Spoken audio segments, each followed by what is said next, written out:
and thank you for holding this hearing. I was just thinking as I was hearing you talk about the women in Ukraine, I was there last month and met with two of the strong women from the previous administration. One is the Minister of Health, who many of you know, Yulana Supran, and the other was the Minister of Finance, Oksana Markova. And boy, two strong women who have taken on some heroic reforms. I'll leave it there, but you're absolutely right, Senator Shaheen. The women have played a key role in this, including at the Maidan and since. And Mr. Chairman, thank you for holding this hearing. This is really timely, and it's wonderful to hear from a panel of experts, all of whom basically agree on the need for us to keep the pressure on and to help this fledgling country that's trying to do the right thing. Thanks to some of my constituents back home, some of you know we have a big Ukrainian community in Ohio. I got involved in these issues early on, and right after the Maidan, within a few months I was over there, I could still see the scorch marks. In fact, you could still smell the burning rubber. And the encampment was still there, and I've been back several times since, including meeting with President Zelensky last month, which was, for me, very refreshing, actually. I worked well with President Poroshenko, but President Zelensky said something, and I've repeated this since in the media. I don't talk about our specific conversation, but that I thought was telling. I congratulated him, of course, for winning 74% of the vote. I said that doesn't normally happen in the United States of America. Maybe I'm wrong. Maybe some of my colleagues have had votes like that, but probably not. And his response wasn't, "Yes, you know, I ran a great campaign," or you know, we had all the right things going on. He said, "You know what? It's not about me. It's about a hunger for reform," and that's really important right now. So as we talk about the importance of pushing back on the Russian aggression, we also have to talk about the importance of reform and transparency and fighting corruption. And I think there's no question in my mind that he is personally committed to that, and that he needs our help to be able to accomplish what he would like to do in terms of truly making this transition, looking to the West, a democratic country that's prosperous, that practices free enterprise, and pushes back on the corruption. So I'm encouraged. I was encouraged today when the Department of Defense announced plans to provide Ukraine with an additional $250 million in security assistance. That's consistent with what we appropriated here, of course, and authorized. That's $1.5 billion since 2014, which I raised with the President. I also raised that with General Kamchak, who some of you have met with recently, I know. And they appreciate it. They get it. I mean, this is my taxpayers represented in this panel and around the Senate, who have been willing to say, you know, we're gonna stand up beside this country that wants to move toward a more optimistic future and toward the West, and it is in many respects the example of what we all talk about in terms of the competition between us and Russia, and two different visions for the future. So I'm pleased to say that the aid that we authorized first in 2015 through legislation, didn't actually happen until 2017, for lethal defensive aid, is now there, and more is coming.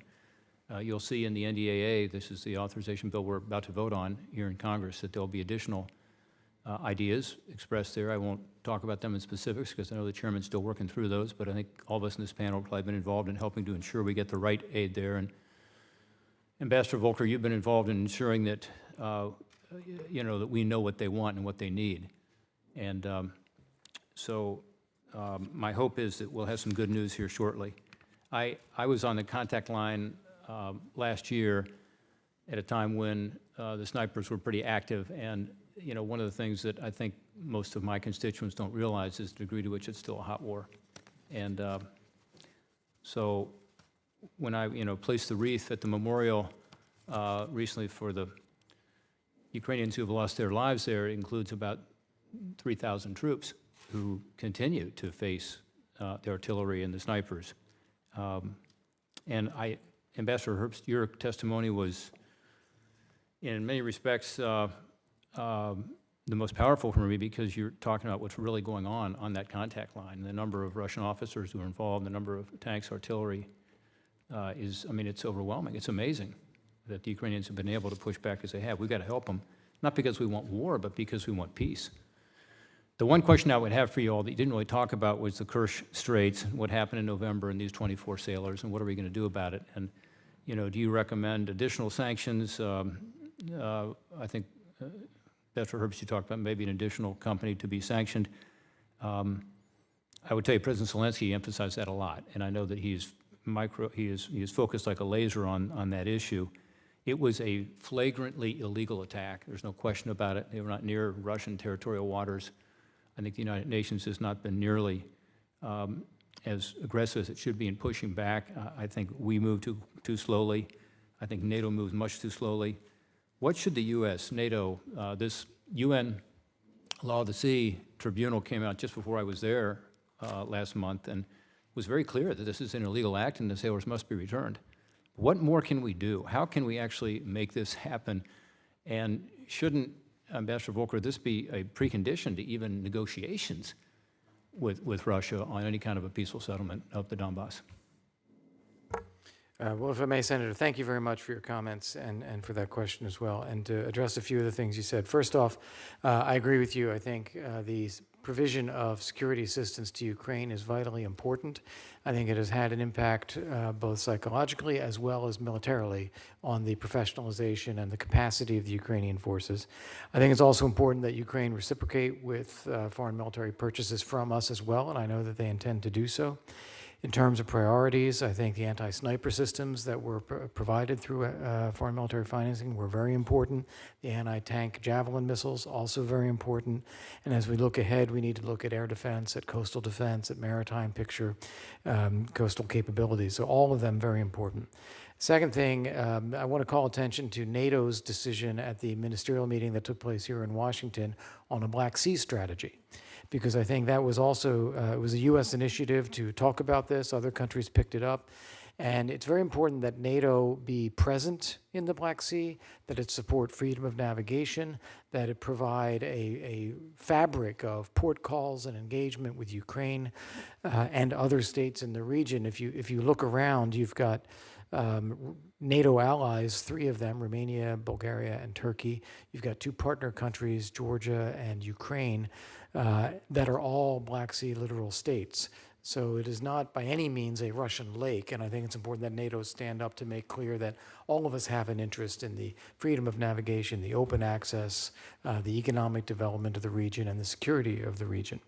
In terms of the Kerch Straits, we have raised at every juncture the importance of Ukraine releasing these sailors.